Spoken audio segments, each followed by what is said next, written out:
지금 아이가 말이 조금 느리거든요. 이게 혹시 자폐는 아닌 건지 너무 걱정이 돼요. 이지아이. 안녕하세요. 이지아이 이지쌤입니다. 오늘도 육아에 집안일에 일하시는 분들이면 직장 생활까지 정말 바쁜 하루인데도 이렇게 이지아이를 찾아와 주셨어요. 그건 아마도 혹시 우리 아이가 자폐이진 않을까 하는 걱정이 많이 드셔서일 겁니다. 아이가 말이 느리면 어머님들께서 가장 먼저 찾아보시는 게 이 자폐라는 단어예요. 그런데 성급한 걱정으로 근심하시기 전에 우선 이지쌤의 이야기를 들으면서 오늘 우리 아이에 대해 제대로 짚고 넘어가 보자고요. 말이 느리면 자폐인가요? 정답은 아니요입니다. 왜냐하면 말이 늦다고 해서 무조건 자폐에 해당되지는 않거든요. 이 말은 반대로 말을 잘 해도 자폐일 수도 있다는 뜻이기도 해요. 말을 잘하는데도 자폐라고? 네, 보다 자세히 이야기를 해볼게요. 저 이지쌤은 언어치료사로 15년 동안 일을 하면서 자폐 스펙트럼 장애 아동을 만나왔어요. 예전에는 지금만큼 이 자폐라는 단어가 많이 알려지진 않았었는데 요즘은 어머님들 사이에서 이 자폐에 대한 관심이 굉장히 높아졌어요. 옛날에는 자폐라고 하면 거의 말을 하지 못하고 과한 행동을 하는 모습을 많이 떠올리셨어요. 그런데 22년에 이상한 변호사 우영우라는 드라마가 나오면서 자폐는 무조건 말을 못한다 라는 인식에 변화가 있었죠.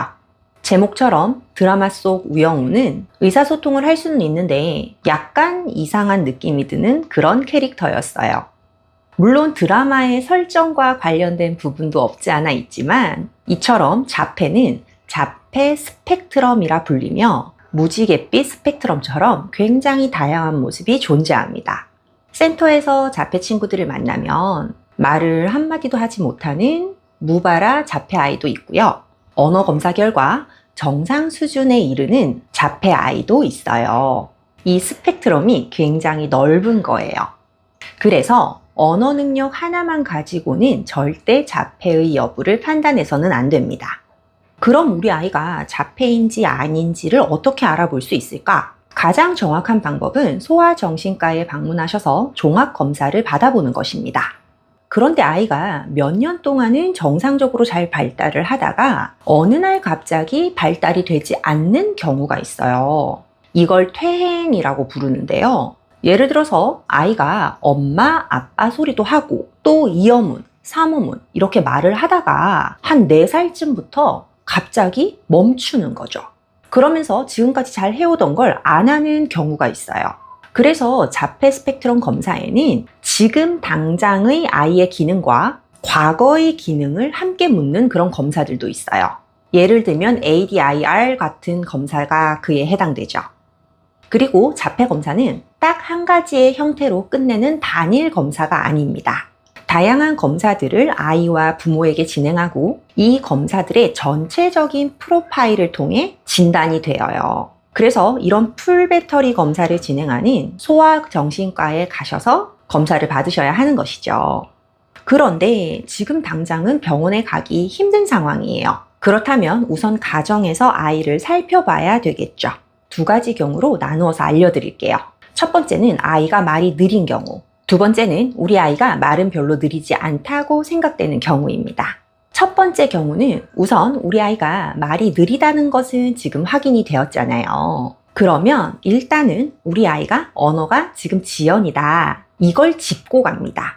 언어 능력이 지연이면 우선 자폐인지 아닌지의 여부를 떠나서 그에 대한 조치는 취해야 하는 거예요. 언어 치료를 받거나 가정에서 여러분들이 제대로 공부를 하셔서 질적으로 좋은 언어 자극을 주셔야 합니다.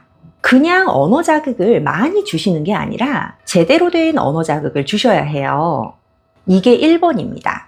그 다음 확인할 것은 의사소통에서의 상호작용적인 측면이에요. 아이가 말이 느린데 그래도 비언어적인 몸짓은 잘 발달하고 있는지, 또 아이가 얼굴 표정은 다양하게 쓰는지, 다른 사람에게 관심을 두는지, 다른 사람들의 행동을 관심 있게 보고 이걸 스스로 따라도 해보는지, 사회적 상호작용이라는 게 결국 다른 사람에 대한 관심이거든요. 궁극적으로 우리 아이가 일상에서 다른 사람들에게 관심을 보이는지를 관찰하셔야 해요. 관심이 있다면 아이의 표정이 평소에 풍부해질 것이고요. 또 관심이 있다면 자신의 의견을 알리려고 평소에 다양한 몸짓을 쓸 거예요. 또 다양한 감정 표현을 할 거란 말이에요. 이걸 확인하시는 게 1번입니다. 2번은 제한적이고 반복적인 행동과 흥미예요. 이게 무슨 말이냐면 아이가 일상에서 굳이 하지 않아도 되는데 반복적으로 하는 행동이 있는지를 보시는 거죠. 굳이 저걸 안 해도 되는데 손을 잡고 팔랑팔랑 흔든다든지, 장난감을 눈 앞에 두고 이렇게 흔든다든지, 잘 보이는데도 계속 이렇게 흘깃흘깃거리며 물건을 본다든지, 굳이 이렇게 안 해도 되는 행동인데 이걸 일상에서 반복하는 그런 행동이 있는지를 관찰해 보시는 거예요.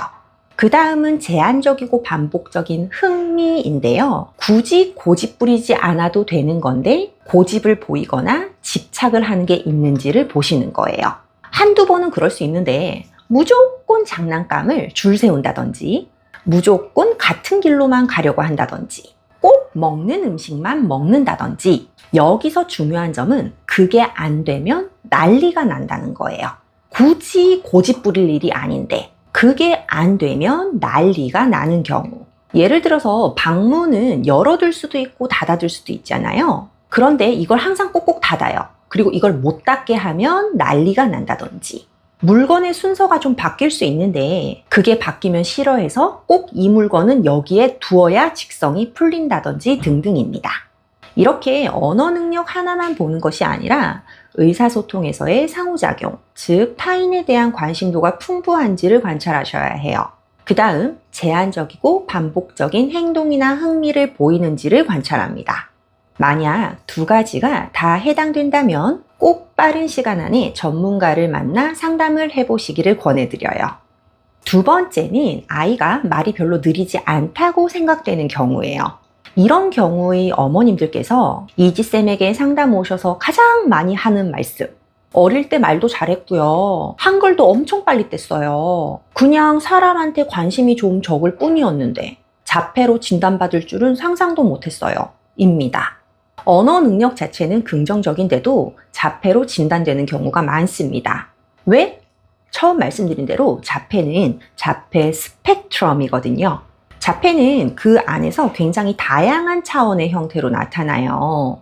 예전에는 아스퍼거라는 명칭도 있었는데 지금은 전부 다 자폐 스펙트럼이라고 명칭합니다. 언어 능력 자체는 크게 문제가 없는데 역시나 1번, 사회적 상호작용에 어려움이 있어요. 엄마가 물어보면 대답도 다 하고 학습적인 능력도 좋아요. 그런데 다른 사람에게 관심이 별로 없습니다. 그래서 상대에 대한 질문을 하거나 친구를 사귀거나 상대방의 감정을 이해하는데 어려움을 보이는지를 관찰하세요. 예를 들면 이런 거죠. 엄마는 오늘 기분이 어땠어? 엄마 괜찮아? 엄마는 맨날 요리하는 거 보니까 요리를 되게 좋아하나 보다. 이런 말들을 평상시에 쓰는지를 관찰하시는 거예요.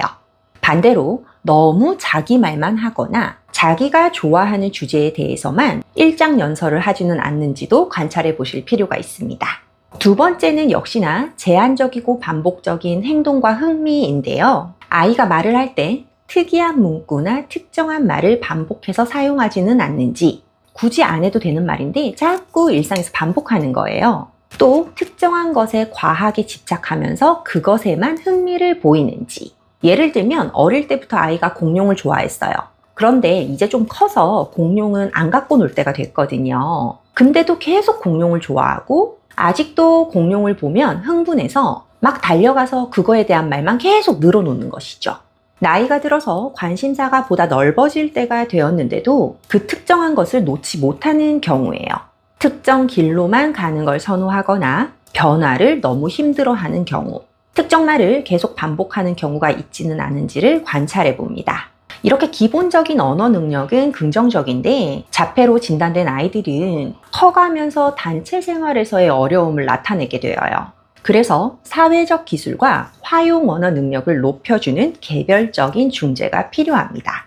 무조건 단체 생활, 학교 같은 단체 생활에만 넣어둔다고, 즉, 크면 좋아지겠지 하고 있으면 아이가 계속 힘들 수가 있거든요. 가정에서는 우리 애는 왜 이렇게 융통성이 없을까? 왜 이렇게 대화가 안 될까? 하는 생각이 드실 수 있어요. 그래서 우리 아이에게 이와 관련된 체계적인 훈련이 필요할 수 있습니다. 리지 아이. 네, 오늘은 언어 능력과 자폐 스펙트럼의 관계에 대해서 말씀드렸어요. 내용 정리해 볼게요. 첫 번째, 말이 느리다고 무조건 다 자폐는 아니다. 말이 느리다면 우선 언어 능력에 대한 전문적인 개입을 먼저 해줘야 한다. 그리고 엄마도 이에 대해 공부를 해서 아이에게 좋은 언어 자극을 줄 수 있어야 한다. 이지쌤이 영상을 통해 가정에서 할 수 있는 언어 자극에 대한 방법들을 많이 알려드리고 있어요. 다른 영상들도 참고하시면서 도움받으시기를 바라고요. 둘째, 아이의 사회적 상호작용과 제한적이고 반복적인 행동 흥미를 관찰해 보아야 한다. 이 결과 걱정을 해야 된다라고 판단이 되었다면 전문가를 만나 우리 아이에 대한 상담을 진행해 볼 수 있습니다. 두 번째, 아이가 말이 어느 정도 나오는 경우, 말은 나오지만 사회적 상호작용과 제한적이고 반복적인 행동, 흥미, 영역에 걱정이 된다고 판단된다면 전문가를 만나보아야 한다. 이러한 경우 어릴 적에는 문제가 없어 보이지만 클수록 단체 생활과 사회생활에서 아이가 힘들어하게 될 수 있다. 그렇기 때문에 사회적 기술과 화용 언어에 대한 접근이 필요하다 였어요. 이지쌤이 가정에서 보다 체계적으로 아이를 도와줄 수 있도록 알려드리고자 강의를 준비하고 있어요. 얼른 보여드릴 수 있도록 할 테니 조금만 기다려주세요. 오늘 내용이 도움되셨다면 구독과 좋아요 부탁드립니다. 그럼 저 이지쌤은 언어 발달에 도움되는 내용으로 또 찾아뵙도록 할게요. 감사합니다. 안녕.